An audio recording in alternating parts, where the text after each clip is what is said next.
मुनित्रयं नमस्कृत्य तदुक्तिः परिभाव्य च वैयाकरणसिद्धान्तकौमुदीयं विरच्यते। सर्वेभ्यः श्रोतृभ्यः नमः। अस्माभिः गतपाठे यद्यत् पठितं तद् एकवारं स्मरामः। वयं वैयाकरणसिद्धान्तकौमुदी इत्याख्यस्य ग्रन्थस्य हल् सन्धिप्रकरणे भवामः। अस्य प्रकरणस्य अस्माकं क्रमे 15 पाठः गतपाठः प्रवृत्तः। तस्मिन् 15 पाठे वयं सर्वादौ तत्र सूत्रं पठितवन्तः। अत्रानुनासिकः पूर्वस्य तु वा इति। तत्र संस्कर्ता इति रूपस्य सिद्धौ वयं भवामः। तत्र मकारस्य रुत्वानन्तरं सरस्कर्ता इत्यत्र अनुनासिकः पूर्वस्य तु वा इत्यनेन सूत्रेण रोः पूर्वस्य स्वरस्य विकल्पेन अनुनासिकविधानं कृतम्। तत्र यस्मिन् पक्षे अनुनासिको न भवति तस्मिन् पक्षे अनुनासिकात् परोनुस्वारः इति तत्र सूत्रेण अनुस्वारस्य आगमः कृतः। नाम यस्मिन् पक्षे अनुनासिकः न भवति। अतः तत्र उक्तम् अनुनासिकं विहाय रोः पूर्वस्मात् परः अनुस्वारागमः स्यात् इति अनुनासिकात् परोनुस्वारः इत्यस्य अर्थः अस्माभिः दृष्टः। एवञ्च अस्माकं सविधे अनुनासिकयुक्तम् एकं रूपम् अपि च अनुस्वारयुक्तम् एकं रूपं लब्धम्। तत्र उभयत्रापि खरवसानयोर्विसर्जनीयः इत्यनेन मकारस्य यद्रुत्वं विहितं तस्य लब्धः यः रेफः तस्य रेफस्य विसर्गः भवति। समीचीनं। तत्रैव च तस्य विसर्गस्य विसर्जनीयस्य सः इत्यनेन सूत्रेण सत्वं प्राप्तं भवति। विसर्जनीयस्य सः इति सूत्रस्य अस्माभिः खरि विसर्जनीयस्य सः स्यात् इति अर्थः दृष्टः। तत्र अस्माभिः विचारः आरब्धः आसीत् यत् प्रयोगद्वयेपि संस्कर्ता अर्थात् अनुनासिकानुस्वारपक्षे उभयत्रापि विसर्जनीयस्य सः इत्यनेनैव विसर्गस्य सकारादेशः सम्पन्नः भवति खलु। तर्हि किमर्थः सम्भुङ्कानां सोवक्तव्यः इति वार्तिकस्य आरम्भः। तद्वार्तिकं तत्र व्यर्थं हि खलु स्यात् अथवा तस्मिन् पठितं सम् इति ग्रहणम् अर्थात् सम् इत्यस्मात् लब्धः विसर्गः यः तस्य विसर्गस्य सत्वं स्यात् सो वक्तव्यः अर्थात् सकारादेशः वक्तव्यः विसर्गस्य सः विसर्गादेशारम्भः व्यर्थः खलु स्यात्। कुतिति चेत् विसर्जनीयस्य सः इत्यनेन एव सिद्धिर्जायते। अतः तर्हि एषः पूर्वपक्षः तत्र अस्माभिः गतपाठे उपस्थापितः। गतपाठस्य अन्ते व्याख्यायाश्च पङ्क्तिः एवम् आसीत्। विसर्जनीयस्य सः इति सिद्धे सम्भुङ्कानाम् इति पुनर्विधानं व्यर्थम् इत्यतः आह। किम् आह तत् अस्माभिः इदानीम् अग्रिमे पाठे पठनीयम् अस्ति। एवञ्च एतावान् विचारः अस्माभिः व्याख्यायां गते पाठे कृतः।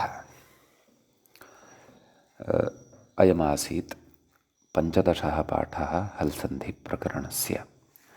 तदधुना अस्यैव प्रकरणस्य 16 पाठः आरब्धः भवति हल्सन्धिप्रकरणस्य। भवतु, गतपाठे उपस्थापितः पूर्वपक्षः अस्माकं बुद्धौ अस्ति, यस्य च अस्माभिः अधुना अत्रैव आवृत्तिरपि कृता, नाम पुनः स्मरणं कृतम्।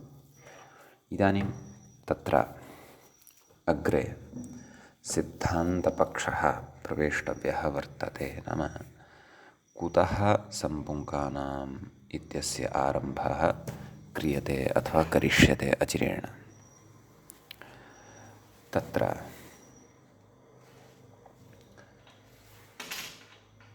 अग्रे कथयति एतदपवादे इति। मूले पश्यन्तु, एतदपवादे, एतस्य अपवादः, एतदपवादः, तस्मिन् एतदपवादे वाशरि इति पाक्षिके विसर्गे प्राप्ते एकं सूत्रम् अस्माभिः अग्रे पठिष्यते। वाशरि, शरिपरतः तत्र विकल्पेन विसर्गः भवति इति व्याख्यातारं पश्यन्तु। पुनर्विधानं वाशरि इति पाक्षिकविसर्गविधानार्थम् इति। एवं किल? नाम वाशरि इत्यनेन सूत्रेण शरप्रत्याहारस्थः वर्णः यदा परतः भवति तदा विकल्पेन विसर्गः क्रियते। कस्य क्रियते इति चेत् तदर्थं वाशरि इत्यस्य सूत्रस्य अर्थः अवलोक्यते इति स्पष्टता भवति, यद्यपि तत् सूत्रम् अग्रे पठिष्यते। तेन उच्यते शरिपरे विसर्जनीयस्य विसर्जनीयः एव वा स्यात् इति। नाम शरप्रत्याहारस्थः वर्णः यदा परतः भवति, कस्मात् परतः? विसर्गात् यदा परतः, अर्थात् विसर्गात् यदा परे भवति तदा तत्र विसर्गस्य स्थाने विसर्गादेशः एव विकल्पेन भवति। अर्थात् एकस्मिन् पक्षे विसर्गः एव भवति, अपरस्मिन् पक्षे तत्र सकारः अथवा यथायथं प्राप्तं कार्यं भवति। तर्हि स च अपवादः विसर्जनीयस्य सः इत्यस्य भवति। विसर्जनीयस्य सः इति विसर्गस्य सकारादेशं खरिपरतः करोति, परन्तु तस्य अपवादः शरिपरतः वाशरि इति उपतिष्ठते, उपस्थितः भवति। अतः पाक्षिकः नाम विकल्पेन अत्र विसर्गप्राप्तिः भवति। तेन किं भविष्यति? तेन संस्कर्ता संस्कर्ता इति संकर्ता नैव सुडागमोऽपि अस्ति। अस्तु, संस्कर्ता इत्येव स्थितिः अनुनासिकपक्षे। अनुस्वारपक्षे संस्कर्ता इत्यत्र यः विसर्गः अस्ति तस्य विसर्जनीयस्य स इत्यनेन कृतं सत्वं तत्र तस्य वाशरि इति अपवादस्य उपस्थित्या विकल्पस्थितिं प्राप्नुयात्। तेन उभयत्रापि सकारयुक्तम् एकं रूपं लभ्येत, विसर्गयुक्तम् अपि एकं रूपं लभ्येत। परन्तु प्रकृतप्रयोगे विसर्गयुक्तं रूपम् अनभीष्टम्, अनपेक्षितम्, अनिष्टं, नापेक्षितं। संस्कर्ता इति रूपम् अशुद्धं, तत्र सकारेण एव भाव्यं। तर्हि कोऽसौ उपायः कर्तव्यः येन विसर्जनीयस्य सः इत्यनेन प्राप्तः इत्यस्य यः प्राप्तः अपवादः वाशरि तस्यापि विकल्पस्य नाम विसर्जनीयस्य अर्थात् विसर्गस्य विसर्गविधानस्य विकल्पेन प्राप्तेः अपि निवारणं भवतु। तदर्थम् उपायः अयमेव यत् पृथक्तया प्रकृते सम् इत्यस्य मकारस्य ऋत्वेन लब्धः यः विसर्गः तस्य विसर्गस्य सकारादेशः वक्तव्यः इति। तदर्थमेव इदं वार्तिकं तत्र आरभ्यते। सम्पुङ्कानां सो वक्तव्यः इति तत्र उच्यते। वार्तिकस्य अर्थं पश्यन्तु। आदौ पदच्छेदं सम्पुङ्कानाम् इति षष्ठीविभक्तेः तत्र बहुवचनं भवति। अत्र मूलशब्दः भवति सम्पुङ्कान् इति। तत्र विग्रहः एवं सं च पुं च कां च सम्पुङ्कानः तेषां सम्पुङ्कानाम् इति सो वक्तव्यः अर्थात् एतेषां सः इति प्रथमाविभक्तेः एकवचनम् अस्ति। तत्र अकारः उच्चारणार्थः वर्तते। मूलशब्दः तत्र स इत्येव अस्ति। तद् इति तु न शङ्कनीयं। तद् इति शब्दः अत्र नास्ति।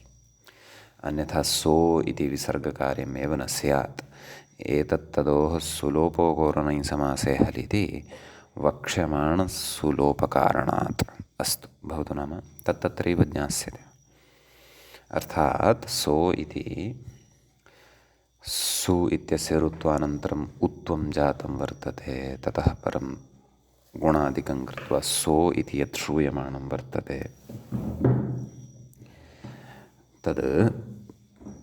तद् शब्दः यदि अत्र अभविष्यत् तर्हि एतादृशः सन्धिः न भवति स्म। यतः तत्र तदशब्दात् परतः सुप्रत्ययस्य अग्रे लोपः वक्ष्यते। अतः अत्र स इति अकारान्तः एव शब्दः अस्ति इति। अस्तु वक्तव्यः इति प्रथमान्तं पदम्। वार्तिकस्य अर्थं कथयति व्याख्याता। किं कथयति पश्यन्तु। सम्पुङ्कान् एतेषां विसर्गस्य सकारः वक्तव्यः। नाम एतेषां त्रयाणां सकाशात् यः लब्धः विसर्गः। पुम् इत्यस्य उदाहरणं वयम् अग्रे द्रक्ष्यामः। कान् इत्यस्यापि उदाहरणम् अग्रे द्रक्ष्यामः। पुम् इत्यस्य पुंस्कोकिलः इत्यादीनि उदाहरणानि साधयिष्यन्ते। कान् इत्यस्य कांस्कान् इत्यादीनि उदाहरणानि अग्रे साधयिष्यन्ते। सद्यः वार्तिके प्रथमतया परिगणितः यः सम् तस्य सकाशात् लब्धः यः अथवा तस्य यः विसर्गः तस्य विसर्गस्य उदाहरणम् एतेन वार्तिकेन अस्माभिः पठ्यमानं वर्तते। कथयति अग्रे। अनेन वार्तिकेन अत्र विसर्गस्य नित्यमेव सत्वम् इति शेषः। अनेन नित्यतया एव अत्र सकारादेशो भवति। अतः तर्हि पश्यन्तु एतावद् व्याख्यानव्याजेन अस्माकं कृते अस्माभिः पठितं यत् सूत्रं खरवसानयोर्विसर्जनीयः तदपि स्मारितवान् ग्रन्थकारः। ततश्च तस्य विसर्जनीयस्य सकारादेशमपि विसर्जनीयस्य सः इत्यनेन यत् प्राप्तं तदर्थं विसर्जनीयस्य सः इति सूत्रमपि बोधितवान्। ततः तस्य अपवादसूत्रं यत् पठिष्यते अग्रे तस्यापि किञ्चित् परिचयं कारितवान्। ततः सम्पुङ्कानां सो वक्तव्यः इति वार्तिकं कथितवान्। समीचीनं। ततः सत्वम् आयातं। तर्हि का स्थितिः अस्ति इदानीं भवतां पुरतः।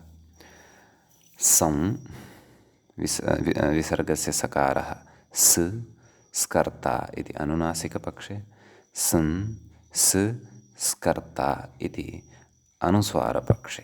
तदेव अग्रे कथयति। मूले पश्यन्तु रूपद्वयमग्रे दत्तं। संस्कर्ता संस्कर्ता भवद्भिः भवतां टिप्पणीपुस्तिकायां च उभयत्र एतद् साधितम् अस्ति।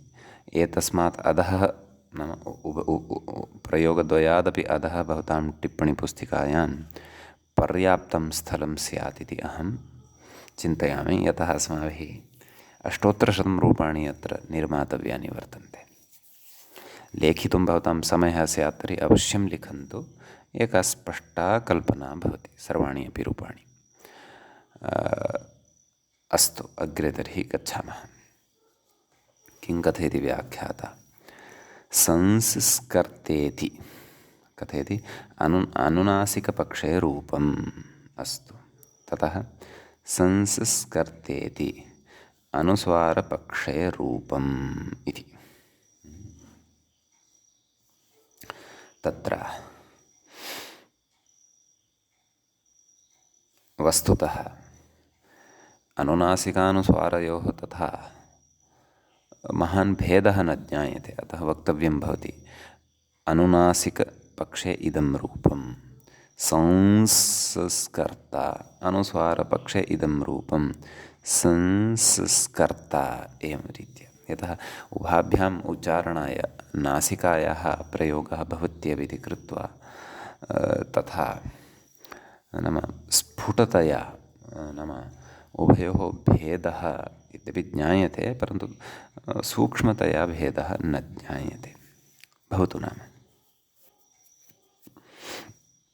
कथयति अनुस्वारपक्षरूपम्। अग्रे कथयति व्याख्याता उभयत्रापि द्विसकारत्वमेव, नाम उभयत्रापि प्रयोगद्वयेपि सकारद्वयम् अस्ति। समीचीनम्। एवञ्च एतावता अस्माकं सविधे संस्कर्ता इत्यत्र रूपद्वयं लब्धम् अस्ति। सम्यक्। अतः एतद् रूपद्वयम् इतः इदानीम् अग्रे परिगणनम् अपि च प्रकारान्तरेण रूपाणां वृद्धिः भविष्यति। अग्रे समो वा लोपमेके इति भाष्यं, भाष्यकारे एवं रीत्या वचनम् अस्ति, भाष्यकारस्य एवं रीत्या वचनम् अस्ति। समः इति तत्र षष्ठीविभक्तेः एकवचनं, वा इति अव्ययं लोपं द्वितीयाविभक्तेः एकवचनं, एके एके इति एकशब्दस्य प्रथमाविभक्तेः बहुवचनान्तं रूपं वर्तते। इदानीं वार्तिकस्य अर्थं कथयिष्यामः, परन्तु ततः पूर्वम् अत्र कश्चन विशिष्टः प्रयोगः आगतः अस्ति। एके इति रूपं कथम्? एक इति शब्दः संख्यावाचकः सर्वनामशब्दः नित्य एकवचनान्तः खलु। अतः कथम् एके इति बहुवचने प्रयोगः दर्शूयते? अथवा सप्तमीविभक्तेः एकवचनं वा एतत्? न, सप्तमीविभक्तेः एकवचनं चेत् एकस्मिन् इति स्यात्। सर्वनामसंज्ञा अस्य अस्ति। तर्हि सर्वे, सर्वः, सर्वौ, सर्वे इति यथा प्रथमाविभक्तेः बहुवचने सर्वनामशब्दस्य रूपं भवति, तद्वत् एकशब्दस्यापि बहुवचने एके इति प्रयुक्तम् अस्ति अत्र। परन्तु कथं वा तत्र एकशब्दस्य बहुवचनत्वम् इति चेत् एतादृशी शङ्का सम्यगेव, परन्तु तत्र समाधानम् अस्ति। अत्र एकशब्दः संख्यावाचकः नास्ति, अत्र एकशब्दः अन्यवाचकः अस्ति। नाम अन्ये, नाम अथवा केचन इति, अथवा प्रधानः, अन्यः, प्रधानः, केचन, एतादृशेषु अर्थेषु अपि एकशब्दः प्रयुज्यते। तत्र कोशाः प्रमाणभूताः भवन्ति, अथवा अस्माकं प्रयोगपरिपाटी, प्रयोगपरम्परा प्रमाणभूता भवति। तादृश अन्यार्थे यदा एकशब्दः प्रयुज्यते तदा तु तस्य संख्यावाचकत्वं न भवति। संख्यावाचकत्वाभावे तस्य एकवचनेन एव प्रयोगः कर्तव्यः इति नास्ति। तदा द्विवचनान्ततया बहुवचनान्ततया चापि प्रयोगः भवितुम् अर्हति इति। सम्यक् भवतु इति कश्चन विचारः एके इति शब्दविषये उक्तः। अग्रेपि एते विचाराः आगमिष्यन्ति। नाम एके इति प्रयोगः असकृत आगमिष्यति, परन्तु तस्य एवं रीत्या एव अवगमनम् अस्माभिः कर्तव्यम्। अस्तु। व्याख्याता अपि कथयन्नस्ति खलु। ओहो, मया न दृष्टम्। अस्तु, अधुना द्रक्ष्यामः। आदौ वार्तिकस्य अर्थं कथयति। समोमस्य सुटिलोपम् एके आचार्याः इच्छन्ति इत्यर्थः। नाम सुटिपरतः सम् इत्यस्य यः मकारः, तस्य मकारस्य लोपमेव इच्छन्ति केचन आचार्याः। नाम एके आचार्याः। तदेव कथयति अग्रे। एकशब्दः अन्यपर्यायः। सम्यक् उक्तः एव विषयः मया। तत्र प्रमाणमपि ददाति। एके मुख्यान्यके बलाः इत्यमरः। नाम अमरकोशे तथा वर्तते। कोशे च कुतः आगतं? प्रयोगानुसारं। कोशः, व्याकरणं सर्वं प्रयोगाधीनम्। आदौ प्रयोगः, तदनन्तरं व्याकरणं, तदनन्तरमेव च कोशः भवतु। नाम प्रयोगश्च अनादिः, अर्थात् तस्य क्व आरम्भः इति वयं न जानीमः। यतः न, यद्यपि कालगणनया सृष्टेः आरम्भः वर्तते, परन्तु अस्माकं तु शब्दस्य कृते ब्रह्म इत्युच्यते वैयाकरणानां दृष्टौ। शब्दः ब्रह्म, परन्तु कीदृशः शब्दः? तत्र अस्ति दार्शनिकः पक्षः। नाम तत्र अन्तः चेतनारूपः स्फोटाख्यः शब्दः एव नित्यः ब्रह्मस्वरूपः इति प्रतिपाद्यते वैयाकरणैः। ध्वनिरूपशब्दः तु तत्र नित्यः न, सः तु नित्याख्येन शब्देन, नाम नित्यशब्देन तस्य उत्पादनं क्रियते। नाम तच्चेतनावशादेव, स्फोटवशादेव वैखरी इत्याख्यः शब्दः बहिः समुत्पन्नः भवति। भवतु। नाम अयम् अन्यः विषयः, प्रकृतमनुसरामः।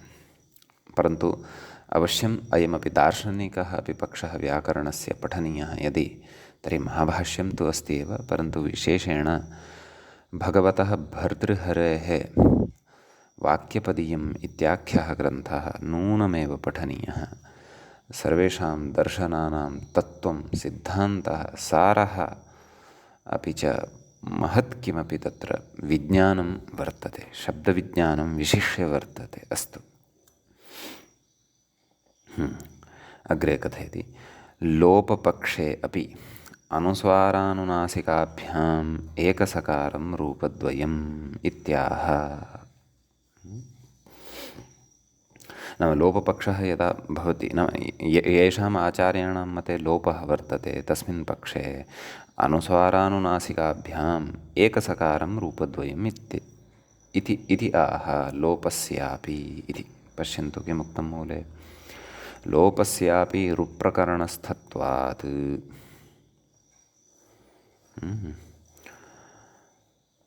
अनुस्वारानुनासिकाभ्याम् एकसकारं रूपद्वयम् इति। नाम अयं लोपः अपि तत्र रुप्रकरणे पठ्यते। नाम समो वा लोपमेके इति भाष्यस्य वचनं क्व पठ्यते इति चेत् अस्मिन् रुप्रकरणे एव पठ्यते। समः सुटी इत्यत्र एव, समः सुटी इत्यनेन रुत्वं कृतं, तर्हि अस्मिन्नेव प्रसङ्गे अत्रैव रुप्रकरणे समो वा लोपमेके इति महाभाष्यकारस्य वचनं तत्र भवति। समीचीनम्। अतः तद् अत्रैव रूपप्रकरणे वर्तते इति कृत्वा मूलपङ्क्तिमादौ पश्यन्तु। लोपस्यापि रूपप्रकरणस्थत्वात्, नाम रूपप्रकरणे एव तिष्ठति अयं लोपः इति कृत्वा, तस्मात् अनुस्वारानुनासिकाभ्यां नाम एकस्मिन् पक्षे अनुस्वारः अपरस्मिन् पक्षे अनुनासिकः अथवा प्रथमपक्षे अनुनासिकः अपरस्मिन् पक्षे अनुस्वारः एकसकारं रूपद्वयं नाम एकसकारं तत्र रूपद्वयं वयं प्राप्नुमः। किमर्थमेतदुच्यते नाम तत्र लोपः खलु कृतः। लोपः कृतश्चेत् तत्र सः मकारः एव नास्ति तर्हि रुत्वमपि कुतः वर्तते। रुत्वम् अपि यदि नास्ति तर्हि तत्र अत्रानुनासिकः पूर्वस्य तु वा इति एतेन कथं वा अनुनासिकः स्यात् यतः रुः तु न स्थितः। अपि च अनुनासिकस्य विकल्पः एव नास्ति तर्हि अनुनासिकात् परः अनुस्वारः अपि कुतः स्यात्। यतः केषाम् आचार्याणां मते येषाम् आचार्याणां मते समः मस्य लोपः भवति तर्हि मकारः एव न स्थितः तर्हि तस्य रुत्वमपि क्व। रुत्वं चेत्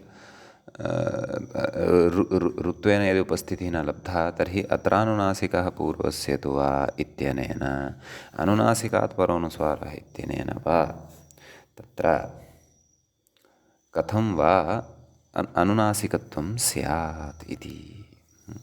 तर्हि तत्र कथयति भोः लोपोऽपि रुप्रकरणस्थः एव वर्तते।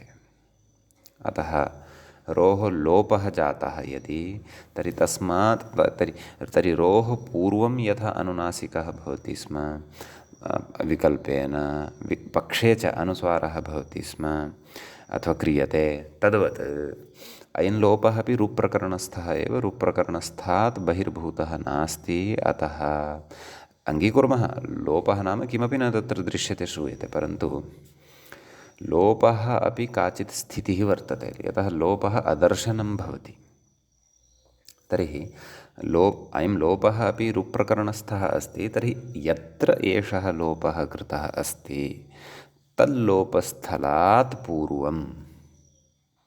पूर्वस्य विद्यमानस्य अचः अनुनासिकविकल्पः भवति। ततः च परतः विकल्पेन नाम यस्मिन् पक्षे अनुनासिकः न भवति तस्मिन् पक्षे तत्र अनुस्वारोऽपि भवति इति तत्र विवेकः कर्तव्यः।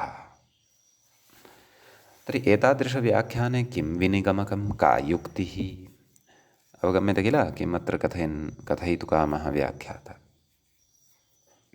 किं विनिगमकं का युक्तिः नाम कीदृशे व्याख्याने नाम तत्र रोः लोपानन्तरमपि लोपं निमित्तीकृत्य अनुनासिकविकल्पः ततश्च अनुनासिकाभावपक्षे अनुस्वारागमः इति लोपमाश्रित्यापि अनुनासिकानुस्वारयोः तत्र प्रवृत्तिः भवत्येव उपस्थितिः भवत्येव इत्यत्र विनिगमकं किम् इत्येतत् एषा पङ्क्तिः तु उक्ता नाम लोपोऽपि रुप्रकरणस्थः एव अतः कृत्वा अनुनासिकाभ्याम् एकसकारं रूपद्वयं। परन्तु भवता या एषा पङ्क्तिः उच्यते भट्टोजिदीक्षितमहोदय तत्र युक्तिः का किम् एवं लोपम् आश्रित्यापि वयं तत्र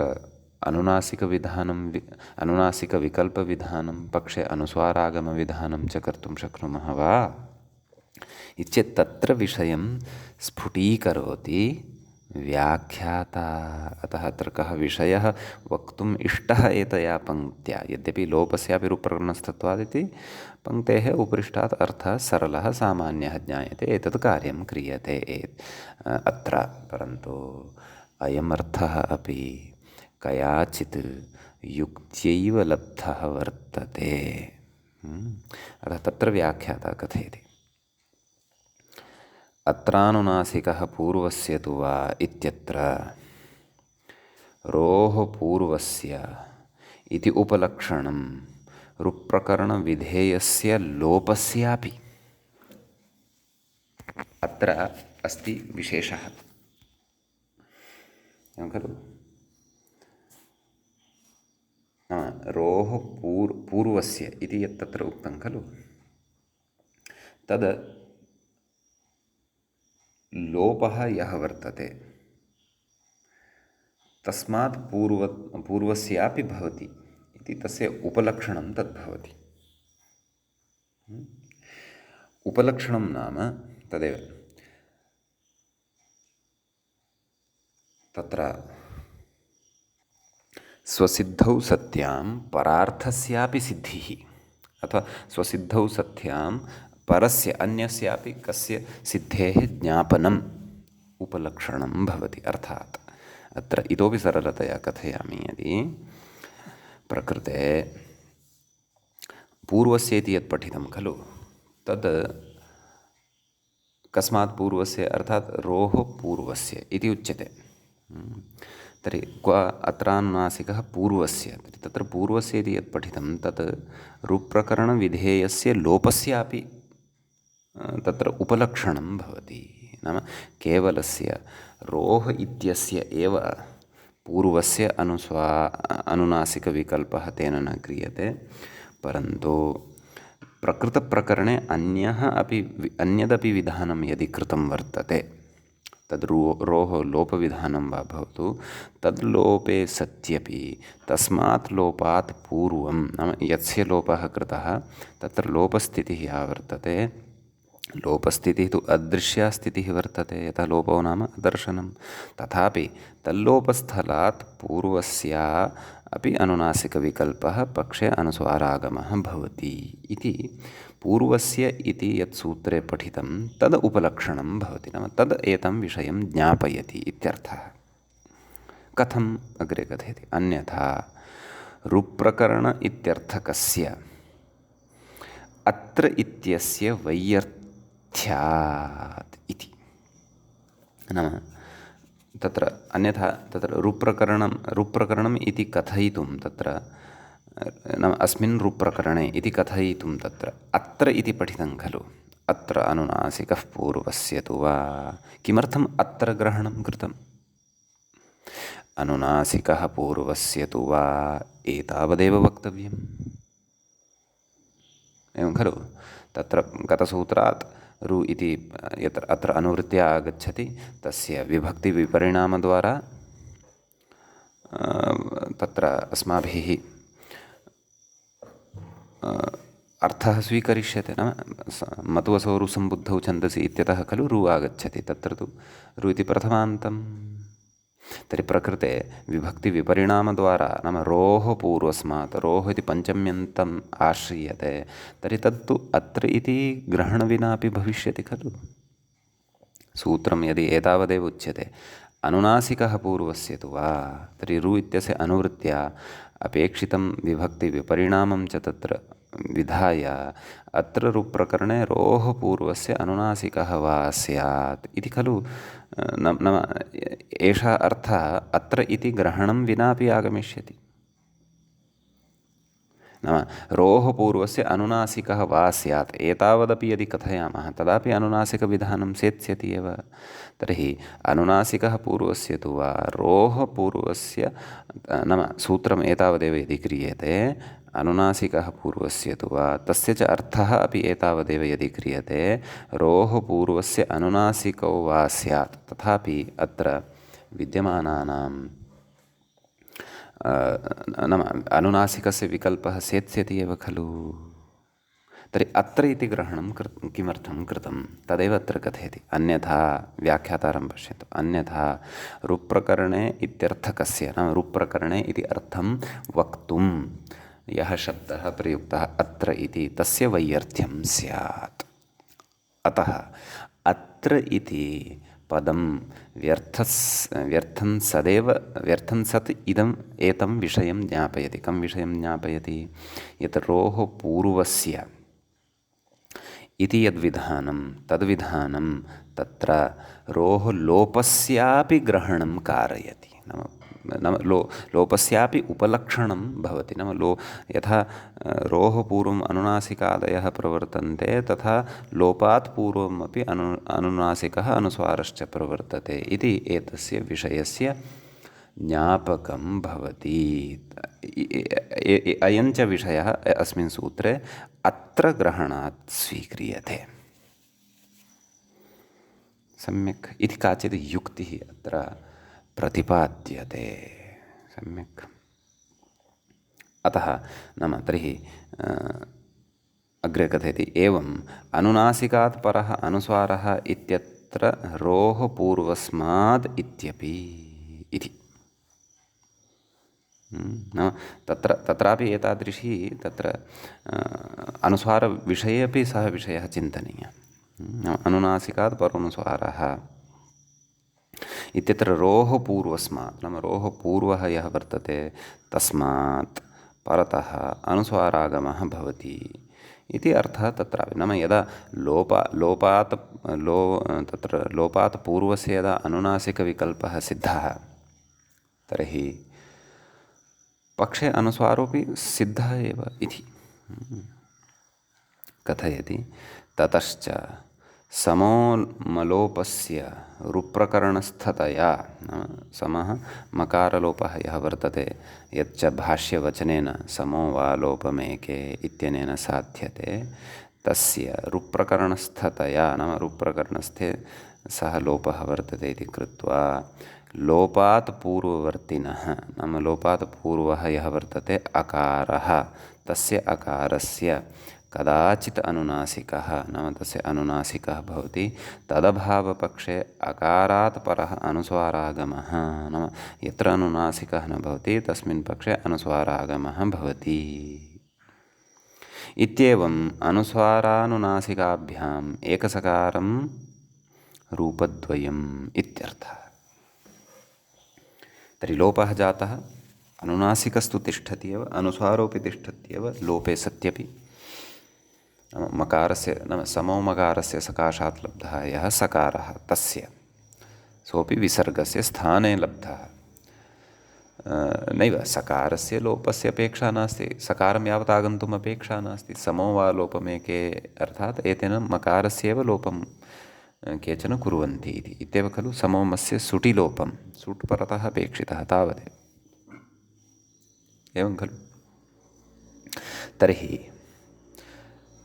विशेषेण अत्र यद् अस्माभिः सिद्धान्तः पठितः सः एवं यत् सम् इत्यस्य मकारस्य लोपात् परमपि तत्र युक्त्या अनुनासिकविकल्पः पक्षे अनुस्वारस्य आगमश्च साध्यते सा च युक्तिः अत्रानुनासिक इत्यत्र अत्र ग्रहणेन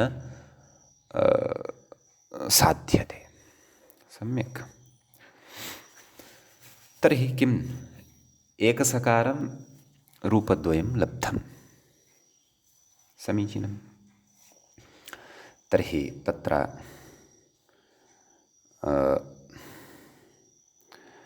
अग्रे कथयति किं द्विसकारं तु उक्तमेव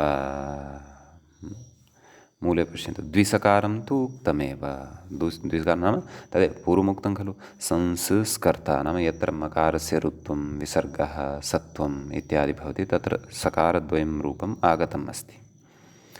संस्कर्ता संस्कर्ता इति द्विसकारं रूपद्वयम् अपि च अत्रैव एकसकारं रूपद्वयम् अपि नाम समो वा लोपमेके इत्यनेन एकसकारं रूपद्वयमपि लब्धम्। अतः संस्कर्ता संस्कर्ता इति एवं खलु। तर्हि तत्र अनुनासिकपक्षे रूपद्वयं लब्धम् अर्थात् एकसकारयुक्तं रूपं द्विसकारयुक्तं रूपम् एकसकारयुक्तं रूपं च। अनुस्वारपक्षे अपि रूपद्वयं लब्धं, द्विसकारयुक्तं रूपम् एकसकारयुक्तं च रूपं भवन्तः लिखन्तः गमिष्यन्ति, अग्रे स्पष्टता जायमाना भविष्यति। अष्टोत्तरशतं रूपाणि साधयिष्यामः। अस्तु, अग्रे कथयति।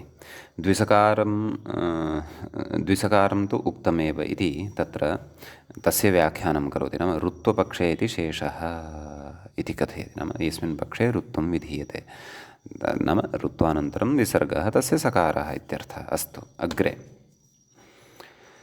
ननु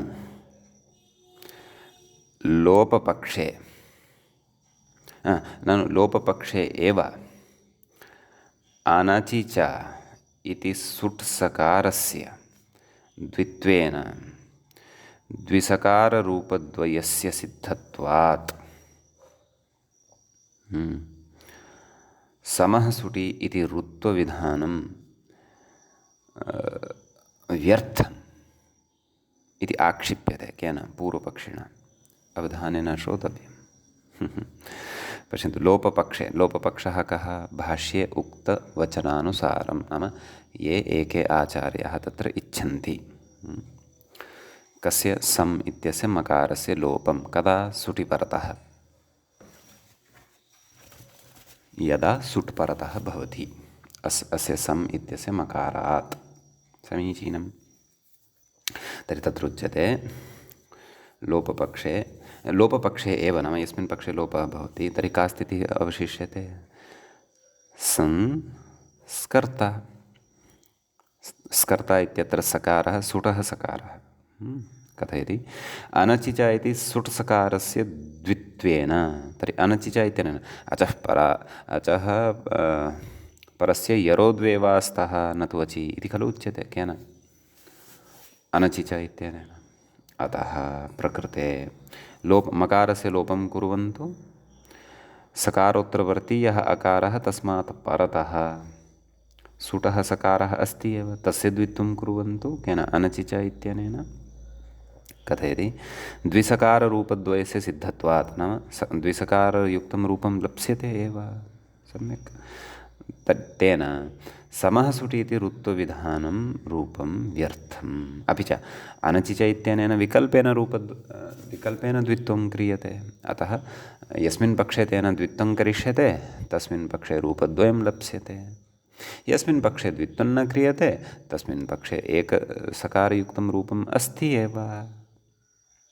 एवं खलु? अतः किमर्थं वा समः सुटि इत्यनेन सूत्रेण तत्र मकारस्य ऋत्वं कर्तव्यं सुटि परतः, तदनन्तरं तस्य विसर्गः, तदनन्तरं नाम तदेव सत्त्वादिकं वक्तव्यं सम्पुङ्कानाम् इत्यादि इत्यादि।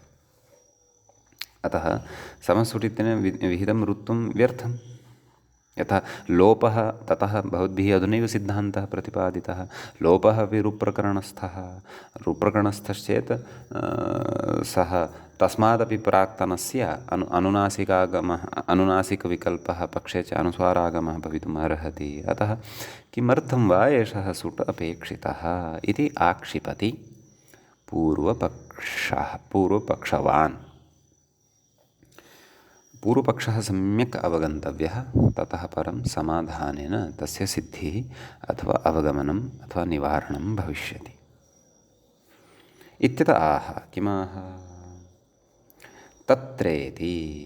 पश्यन्तु उपरि, तत्र अनचिच इति सकारस्य द्वित्वपक्षे त्रिसकारमपि रूपमित्यर्थः।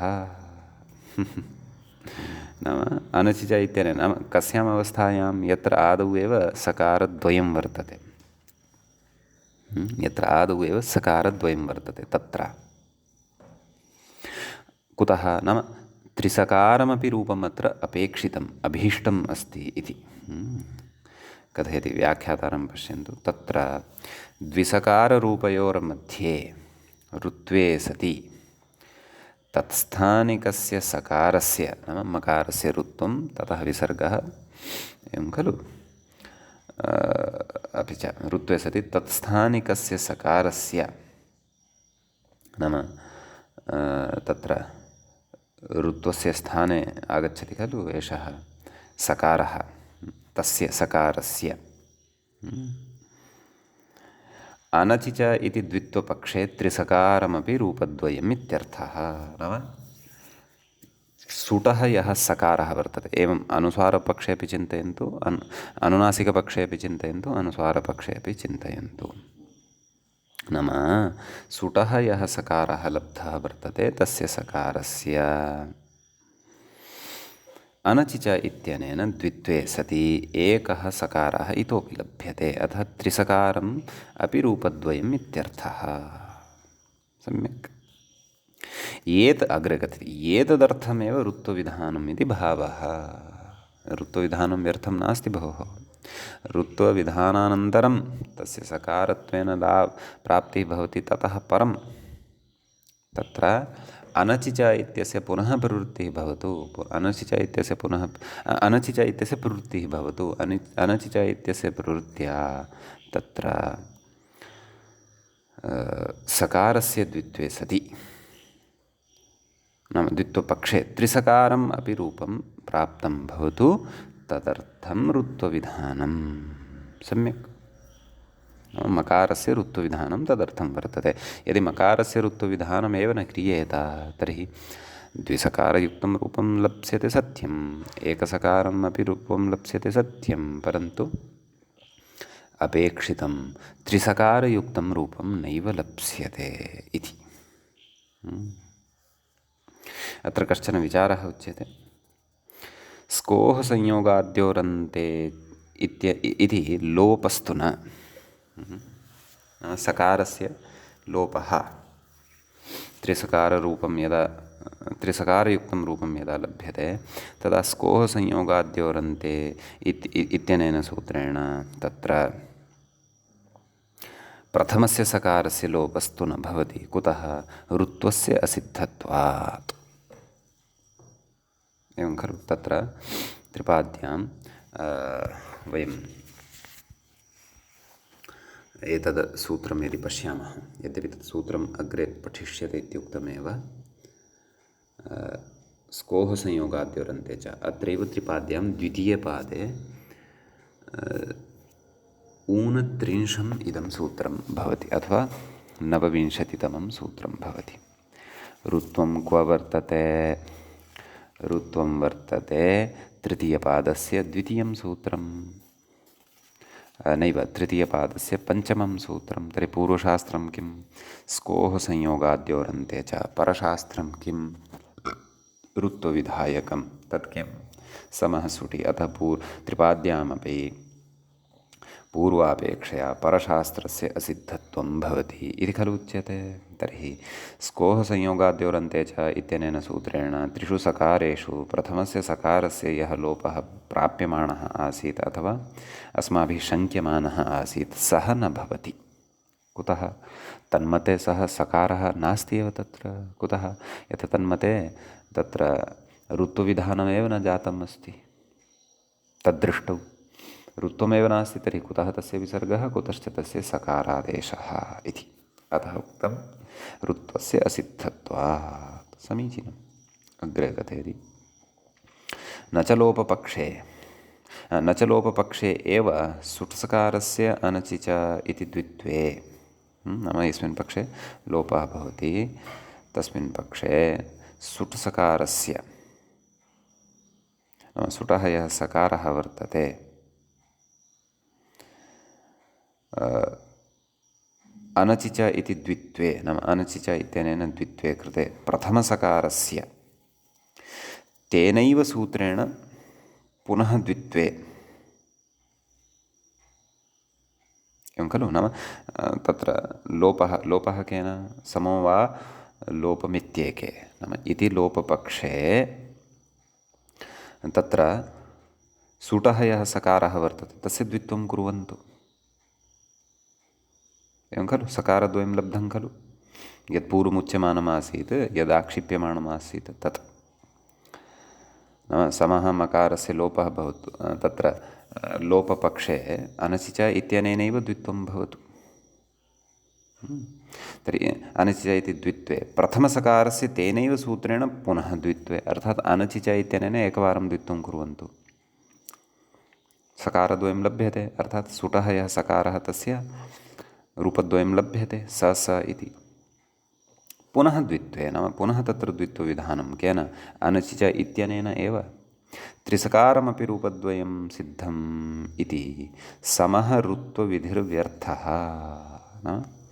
त्रिसकाररूपद्वयम् एवमपि लभ्यते अनचिच इत्यस्य वारद्वयं प्रवर्तनं कुर्वन्तु। अनचिच इत्यस्य वारद्वयं प्रवृत्तिं कुर्वन्तु। अनचिच इत्यस्य सूत्रस्य वारद्वयं प्रवृत्त्या तत्र त्रिसकारयुक्तं रूपं लप्स्यते खलु। अतः किमर्थं समः पुनरपि समः मकारस्य ऋत्वविधानं व्यर्थं खलु इति उच्यते। तर्हि तत्र उच्यते तथा नास्ति भोः, भवता यद्यपि उक्तिः दर्शिता सम्यक्, परन्तु तथा नास्ति। कुतः? लक्ष्ये लक्षणस्य सकृदेव प्रवृत्तिः इति न्यायात्। नाम लक्ष्ये नाम उदाहरणे लक्षणस्य कस्यचित् सूत्रस्य लक्षणं नाम सूत्रं सकृदेव नाम एकवारमेव प्रवृत्तिः भवति इति न्यायात्। इति न्यायः वर्तते वैयाकरणनये। लक्ष्ये लक्षणं सकृदेव प्रवर्तते। एकवारम् अनचिच इत्यस्य प्रवृत्तिः जाता यदि समाने एव स्थले, तर्हि तस्मिन्नेव समाने स्थले पुनः अनचिच इत्यस्य प्रवृत्तिः न भवति इति उच्यते। अयं नियमः सार्वत्रिकः न वा इति कालक्रमेण स्पष्टीभविष्यति। सद्यः लक्ष्ये लक्षणं सकृदेव प्रवर्तते। अनचिच इति एकवारमेव द्वित्वं कर्तुं शक्नोति तत्रैव। पुनः कृतस्य प्राप्तस्य नाम तेनैव सूत्रेण प्राप्तः यः वर्णः द्वित्वबलात् तस्यैव पुनः द्वित्वं कर्तुम् अनचिच इत्यस्य प्रवृत्तिः न भवितुमर्हति। कुतः? न्यायः अस्ति, अस्माकं नियमः अस्ति। लक्ष्ये लक्षणं सकृदेव एकवारमेव प्रवर्तते इति। सम्यक्। अस्तु, एतद् विचारद्वयं किञ्चित् मध्ये आगतम्, अतः तत् चिन्तितम्।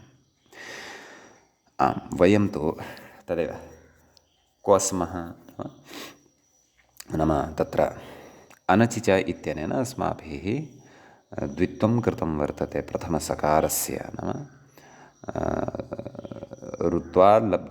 ऋत्वकरणात् लब्धः यः सकारः तस्य द्वित्वविधानानन्तरं त्रिसकाररूपद्वयम् अस्माकं सविधे लब्धं वर्तते। तत्रैव वयं स्मः। ततः बुद्धिः नापसारणीया, परन्तु मध्ये द्वित्राः एते विचाराः ये आगताः तेऽपि चिन्तनीयाः। कुतः न चिन्तनीयाः? अवश्यं चिन्तनीयाः। सर्वम् अवगन्तुम् अस्माकं सामर्थ्यं सर्वत्र वयं स्वकीयां बुद्धिं युगपदेव शते स्थलेषु अपि यथा तत्र प्रयोक्तुं शक्नुयाम तथा सामर्थ्यं शास्त्रपठनेन भवति अध्येतुः। अयं तु आरम्भः अस्ति। मन्दं यदा अग्रे गमिष्यामः तदा अस्माकम् इतोपि बुद्धेः परिपक्वता भविष्यति। महाभाष्ये यदा प्रवेशः नाम एतत् सर्वं पठित्वा यदा महाभाष्ये प्रवेशः क्रियते तदा इतोपि आनन्दः भवति। एवं खलु तत्र उच्यते महाभाष्यं वा पठनीयं महाराज्यं वा पालनीयं। नाम एकस्य चक्रवर्तिनः राज्ञः शिरसि यावान् भारः यावन्तः च विषयाः युगपत् भवन्ति तावन्तः विषयाः एकस्य महाभाष्यस्य अध्येतुः बुद्धौ भवन्ति। नाम तस्य बुद्धिः तावती दायित्ववती भवति। तेन तावतः विषयान् स्वीकृत्य अग्रे गन्तव्यं भवति। नाम बुद्धिवैशद्यार्थम् इमानि शास्त्राणि। बुद्धेः वैशद्यं किमर्थं? वयम्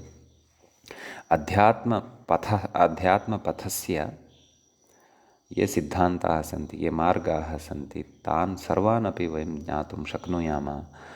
धर्मस्य स्वरूपं वयं ज्ञातुं शक्नुयाम। अस्माकं बुद्धिः धार्मिकी भवतु, सदसच्चिन्तनं कर्तुं समर्था भवतु। यतः उत्तमाः विषयाः तेषाम् अल्पता नास्ति, दुष्टानां विषयाणामपि अल्पता नास्ति। जीवनस्य तादृश्यः स्थितयः आयान्ति यथा बहुविधाः विकल्पाः, बहुविधाः च विषयाः पुरतः भवन्ति। तत्र बुद्धेः सामर्थ्यम् अपेक्षितं भवति अस्माभिः। किं ग्राह्यं, किं त्याज्यं, किं सम्यक्, किम् असम्यक् इति तत्सर्वं तादृशं सामर्थ्यं धर्मं प्रति अस्मान् नेतुं अस्मत्सु, अस्माकं बुद्ध्याम्, अस्माकम् आत्मनि च उत्पादयन्ति इमानि शास्त्राणि। अतः इमानि पठ्यन्ते। भवतु नाम नैव व्याकरणस्य तु अन्यानि अपि विशिष्टानि प्रयोजनानि सन्ति। रक्षोहागमलघ्वसन्देहादीनि तानि अपि सन्ति, परन्तु एवमपि तत्र अस्माभिः मध्ये मध्ये चिन्तनं कर्तव्यं, किमर्थमिदं वयं सर्वं पठन्तः स्मः इति। भवतु नाम तर्हि प्रकृते आगच्छामः। अनचिच इत्यनेन द्वित्वं कृतं, परन्तु इदानीम् अग्रे मुख्यः विषयः लघुलघुविवादाः, नाम लघुलघुपूर्वपक्षाः ये पूर्वपक्षिणा उपस्थापिताः ते तु अस्माभिः तेषां तु समाधानं कृतं। भोः एवं न, भवता सम्यक् न चिन्त्यते, एवं चिन्तयति चेत् ज्ञायते यत् किमर्थमत्र ऋत्वं कृतमस्ति, तदा स्पष्टता भवतः भवति। किमर्थं तत्र अनिचिच इत्यनेन एव त्रिसकाररूपं न सिद्ध्यति इति, तत्तु सर्वं परिहृतम्। इदानीं मुख्यः विषयः अग्रे अत्र ज्ञातव्यः वर्तते अस्माभिः। मुख्यश्च यः पूर्वपक्षः, मुख्या च या समस्या, तस्याः च समाधानम् अग्रे मूले करिष्यते। अपि च महती काचित् व्यवस्था व्याकरणशास्त्रस्य इदानीं वयं ज्ञास्यामः। कथयति अग्रे, ननु वर्णसमाम्नाये इति आख्या केषाम् इति चेत् प्रत्याहारसूत्राणाम्। अनुस्वारस्य पाठाभावात्, अनुस्वारः तत्र न पठितः, अनच्त्वात् सः अनच् नास्ति, एवं खलु। ततः परस्य सकारस्य कथम् अनुस्वारपक्षे द्वित्वम्। समीचीनम्, एवं किल। नाम तत्र अनुस्वारपक्षे अनचिच इत्यनेन द्वित्वं भवति इति, एवं किल। नाम एषा शङ्का अनुस्वारपक्षे क्रियते। किञ्चित् अस्माभिः अत्र अतीव अवधानं कर्तव्यं। पश्यन्तु, अनचिच इत्यस्य प्रवृत्तिः अस्माभिः उभयत्रापि कृता अस्ति खलु। नाम त्रिसकारेण युक्तं रूपम् अनुनासिकपक्षे अपि साधितं वर्तते, त्रिसकारेण युक्तं रूपम् अनुस्वारपक्षे अपि साधितं वर्तते। सम्यक्। अनुनासिकपक्षे सौ स स इत्यवस्थायां, नाम सं स स्कर्ता, नाम यत्र सकारद्वयं वर्तते अनुनासिकपक्षे, तत्र तु अनचिच इत्यस्य सूत्रस्य प्रवृत्त्यर्थं क्लेशः एव नास्ति, वा न वा? कुतः? तस्य प्रवृत्तिः अस्ति। किमुच्यते तेन? अचः परस्य यरो द्वे वा स्तः न तु अचि। तर्हि तत्र अच् कः अस्ति? तत्र अच् वर्तते सकारोत्तरवर्ती अकारः यः अस्ति अनुनासिकः। सम्यक्, सः अकारः एव अनुनासिकः अस्ति। अतः तस्मात् अनुनासिकात् अचः परस्य, यतः अनचिच इत्यनेन एवं नोच्यते यत् अनुनासिकात् अचः परस्य वा निरनुनासिकात् अचः परस्य वा, तेन तु अचः परस्य इत्युच्यते। सः अनुनासिको वा भवतु निरनुनासिको वा भवतु। अतः अनुनासिकात् अचः परस्य सकारस्य द्वित्वं भवति। अतः अनुनासिकपक्षे तु त्रिसकारयुक्तं रूपं लब्धं भवति, क्लेशो नास्ति, एवं खलु। क्लेशः अस्ति अनुस्वारपक्षे। व्याख्यायाः प्रवेशादपि पूर्वं मां शृण्वन्तु। क्लेशः अस्ति अनुस्वारपक्षे। कुतः? तत्र द्वित्वं कस्य कर्तव्यं? सकारस्य कर्तव्यं। सः सकारः कस्मात् परतः अस्ति? अनुस्वारपक्षे कथयन् अस्मि। अनुस्वारपक्षे का स्थितिः अस्ति? सं स स्कर्ता, अर्थात् सकारद्वयं तत्र अस्ति। तर्हि तत्र प्रथमः यः सकारः तस्य खलु द्वित्वं कर्तव्यं। परन्तु तेन तस्य द्वित्वेन यदि भाव्यम् अथवा तस्य द्वित्वं यदि कर्तव्यं तर्हि सः सकारः अचः परतः स्यात्। तर्हि किं भवन्तः प्रथमं सकारम् अनुस्वारपक्षे किं भवन्तः प्रथमं सकारम् अचः परतः पश्यन्तः सन्ति वा इति चेत् न। कुतः न? अस्मात् सकारात् पूर्वं तु अनुस्वारः अस्ति, तस्मात् अनुस्वारात् पूर्वम् अकारः अस्ति, सकारोत्तरवर्ती अकारः। अतः अनुस्वारः तु अच्सु न दृष्टः अस्माभिः, न पठितः। कुत्र अच् प्रत्याहारः यः अयुण् इत्यतः आरभ्य अय्यौच् इति सूत्रं यावत् यः अच् प्रत्याहारः दृष्टः तत्र अनुस्वारः अस्ति वा? न खलु, न दृष्टः। तर्हि अनुस्वारः यदि अच् एव नास्ति तर्हि तस्मात् परतः अनुस्वारात् परतः विद्यमानस्य सकारस्य प्रथमसकारस्य कथं वा द्वित्वम् अनचि च इत्यनेन भवितुमर्हति। यतः तस्मै तु अचः परतः एव यर् अपेक्षितः, नाम यर् अर्थात् सकारः अपेक्षितः, अनुस्वारः च अच् न। तर्हि कथम् अत्र द्वित्वं भविष्यति इति अस्ति पूर्वपक्षः। स एव च अत्र उक्तः। पश्यन्तु, ननु वर्णसमाम्नाये नाम प्रत्याहारसूत्रेषु अनुस्वारस्य पाठाभावात्, नाम अनुस्वारः तत्र न दृश्यते इति कृत्वा अनच्त्वात्, नाम तस्य अच्त्वं नास्ति, यत् अच्त्वम् अनचि च इत्यस्मै सूत्राय अपेक्षितं, ततः परस्य नाम अनुस्वारात् परस्य सकारस्य कथम् अनुस्वारः, तस्य अनुस्वारः कथं भवितुम् अर्हति, कथं क्षन्तव्यः, कथम् अनुस्वारपक्षे द्वित्वं, तस्य द्वित्वं कथं भवितुम् अर्हति इत्यतः आह तत्र समाधानम् उच्यते। तत्समाधानं वयं श्वस्तनपाठे पठिष्यामः। अद्य तावत् एतावान् विषयः अस्माभिः बुद्धौ स्थापनीयः। अत्र चिन्तनं कर्तव्यं, सूक्ष्मं चिन्तनं कर्तव्यं, पुनः पुनः चिन्तनं कर्तव्यं। ततः निश्चयेन सर्वोऽपि विषयः अग्रिमः स्फुटः भविष्यति। एवञ्च एतावता वयम् अत्रैव विषयस्य उपसंहरणं कुर्मः। मुनित्रयं नमस्कृत्य उक्तिः परिभाव्य च वैयाकरणसिद्धान्तकौमुदीयं विरच्यते। हल्सन्धिप्रकरणस्यास्य एषः षोडशः पाठः सम्पन्नतामगात्। अग्रिमे पाठे एतमेव विचारं संस्मृत्य अग्रे वयं सरिष्यामः। तावता नमः सर्वेभ्यः श्रोतृभ्यः।